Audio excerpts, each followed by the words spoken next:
मान रहीम अस्सलाम वालेकुम। उम्मीद है आप ठीक होंगे, खैरियत से होंगे। तैयब बलोच आपकी खिदमत में फिर से हाजिर है जी। आज जो हम डिस्कस कर रहे हैं वो पंजाब इंतखाबात नज़रसानी से मुतल्लिक जुड़ा हुआ एक मामला है।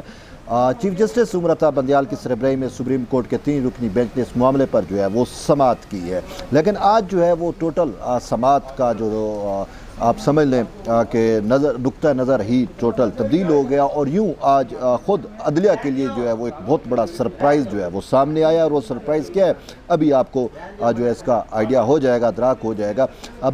जो ही chief justice उमरता Bandial, justice जाजुल Ehsan और जस्टिस मुनीब अख्तर की सरबराही में 3 रुकनी बेंच ने समाअत शुरू की तो इलेक्शन कमीशन के वकील जो है वो रोस्ट्रम पर आए।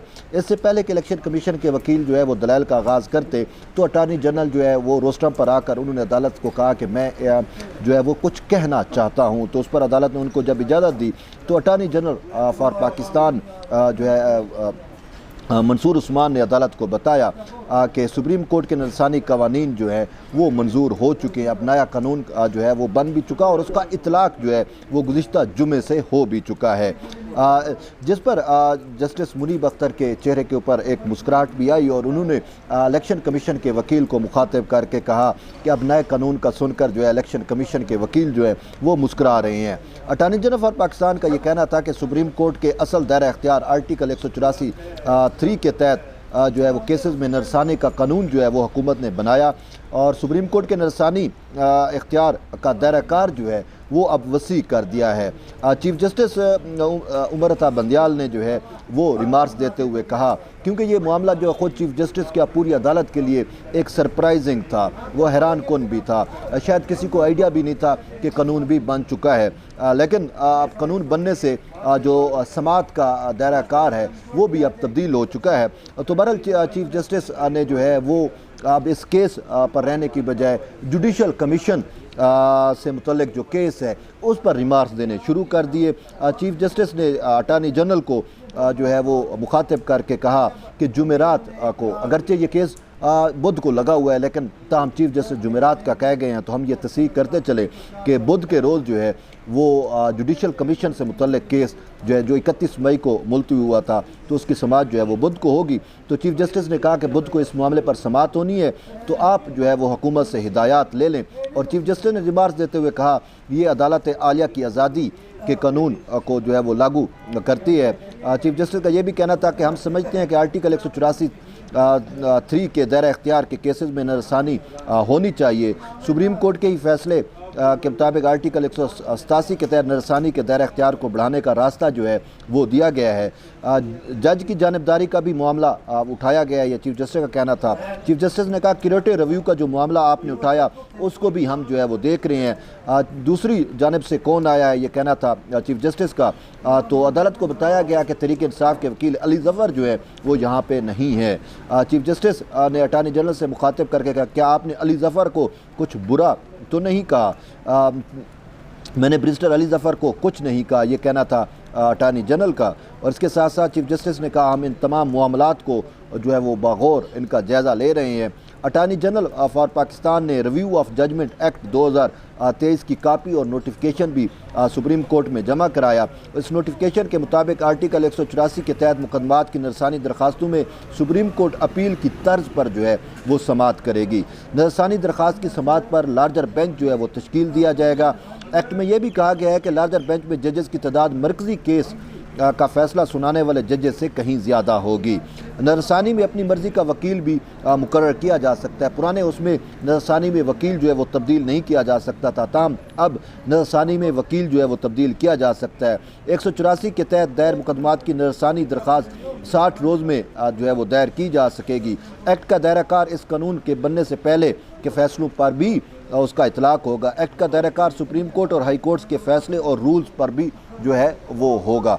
तो ये तो जो एक्ट बनाया गया 184(3) के तहत या जो नज़रसानी जो आज को नोटिस हैं या मफाद आमा के जितने भी केसेस हैं उन पर नज़रसानी का दायरा इख्तियार भी वसी किया गया और नज़रसानी को एज ए अपील भी ट्रीट किया जाएगा। लेकिन इससे सबसे बड़ी बात जो है वो ये है कि बेंच जो है वो भी जो मरकज़ी बेंच होता है उससे लार्जर बेंच जो है वो तश्कील दिया जाना है और फिर वकील की तब्दीली भी का भी जो है वो ऑप्शन अब दिया गया है।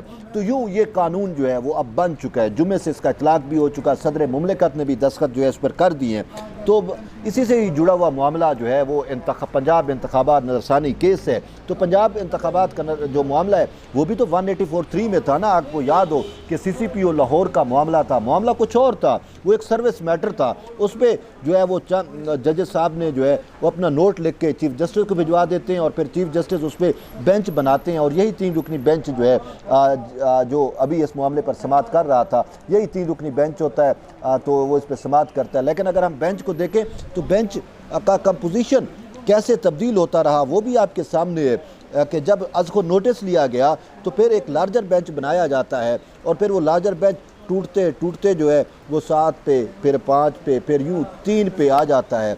तो ये 3 वाला जो मामला है अभी इस पे सिर्फ 3 जज रह गए हैं। और हुकूमत का मौक़िफ़ भी पंजाब इंतखाबात वाले मामले पे अगर आप देखें कि हुकूमत का मौक़िफ़ वाज़ेह तौर के ऊपर आपके सामने रहा कि हुकूमत ये कहती रही कि ये जो 3 रुकनी बेंच है जो अब नज़रसानी पे भी समाअत कर रहा था, ये 3 रुकनी बेंच जो है वो इस पर समाअत नहीं कर सकता, और ये कि फ़ैसला जो है वो 4 जजेस ऑलरेडी दे चुके हैं। अक्सरियती वो फ़ैसला है जिसमें उन्होंने जो है आज को नोटिस जो है वो नाकाबिल समाअत करार दिया था। लेकिन ये 3 जजेस जो हैं वो इस ज़िद आप कह लें, हट धर्मी कह लें, कुछ भी कह लें, वो इसी पे डटे रहे। नहीं जी, फ़ैसला जो है वो अक़लियत का ही जो है वो रहेगा। यानी कि हमने पाकिस्तान की, अब दुनिया की ये नज़ीर नहीं मिलती, कभी हमने नहीं से देखा, कभी हमने नहीं सुना कि अक्सरियत के फ़ैसले को जो है वो अक़लियत तब्दील कर दे। लेकिन यहाँ पे हमने देखा, शायद अब ये आप इसे कह सकते हैं कि चीफ जस्टिस उमर अता बंदियाल की वैसे मंतक जो है वो बड़ी अजीब सी रही है, और ये बंदियालवी मंतक आप कह सकते हैं या सासू माँ की जुरिस्प्रूडेंस कह सकते हैं। जब वो जुरिस्प्रूडेंस चल रही हो तो फिर कुछ भी हो सकता है। तो उसी के तहत फिर हमने देखा कि अक़लियत अक्सरियत पे गालिब आती है। 3 जजेस जो हैं वो 4 जजेस को ओवरटेक कर देते हैं, उनके फ़ैसले को एक तरफ फेंकते हैं, और फिर पंजाब में 14 मई को इंतखाबात का फ़ैसला भी दे देते हैं। फिर उसका नतीजा भी आपने देख लिया कि जब आप हट धर्मी से अपने फ़ैसले मनवाते हैं तो क्या होता है, उस पर इम्प्लीमेंट ही नहीं होता। तो आपने देखा 14 मई को इन्होंने फ़ैसला दे दिया कि 14 मई को पंजाब में इंतखाबात करो। तख्ते लाहौर का पूरा एक जो इक़्तिदार था उसकी जंग में इन्होंने सहूलतकारी की, बरमला सहूलतकारी की, और वो सहूलतकारी इमरान के हक़ में की गई। लेकिन उसका नतीजा क्या निकला आपके सामने है। क्या 14 मई को इंतखाबात हुए? नहीं होने थे ना, और नहीं हुए। और यही दीगर स्टेक होल्डर भी कह रहे थे। PDM की जमातें जो हैं वो भी तो पंजाब की स्टेक होल्डर है ना। पाकिस्तान मुस्लिम लीग नून क्या स्टेक होल्डर नहीं है? पाकिस्तान पीपल्स पार्टी क्या स्टेक होल्डर नहीं है? JUIF क्या स्टेक होल्डर नहीं है? दूसरी जो PDM की इत्तेहादी जमातें क्या वो स्टेक होल्डर नहीं है? सब स्टेक होल्डर थे। लेकिन उन स्टेक होल्डर ने तो बाइकाट कर दिया था, ये तो हमें सुन ही नहीं रहे, ये तो यकतरफा, यानी कि एक यकतरफा फैसला कर रहे हैं और फ्रीक बने हुए हैं। ये बरमला कहा गया था ना, इसी केसेस के अंदर कहा गया था, इसी पंजाब के इंतखाबात से मुतल्लिक़ केसेस में कहा गया था, बाइकाट भी कर गए थे, आपके सामने की बात है। तो फिर ऐसी सूरत हाल में पंजाब में इंतखाबात से मुतल्लिक़ जो फैसला था उस पर किसने इम्प्लीमेंट करना था? और जिन्होंने इम्प्लीमेंट करना था उन्होंने भी हाथ खड़े कर दिया, इलेक्शन कमीशन ने भी हाथ खड़े कर दिया। इलेक्शन कमीशन ने तो वाज़ेह तौर पर कह दिया कि सुप्रीम कोर्ट का इख्तियार ही नहीं है इंतखाबात की तारीख देना, शेड्यूल देना। इन्होंने अपने तौर पे इंतखाबात की तारीख भी दे दी थी, शेड्यूल भी दे दिया था, और यहाँ तक फ़रूक अचनैक को दरख्वास्त करनी पड़ गई थी कि हमारी यानी पाकिस्तान पीपल्स पार्टी जो है वो अपने नॉमिनेशंस वगैरह जमा होने हैं तो उस हवाले से निशान अलाट किए जाने हैं। हमने इलेक्शन कमीशन को दरख्वास्त दी है, इलेक्शन कमीशन कहता है हम कुछ भी नहीं कर सकते जब तक सुप्रीम कोर्ट जो है वो नहीं करेगी। तो उस टाइम जस्टिस मुनीब अख्तर के रिमार्क्स मुझे याद पड़ते हैं, वो ये कह रहे थे कि इलेक्शन कमीशन भी हमारी तारीख को तब्दील नहीं कर सकता लेकिन शेड्यूल को आगे पीछे कर सकता है।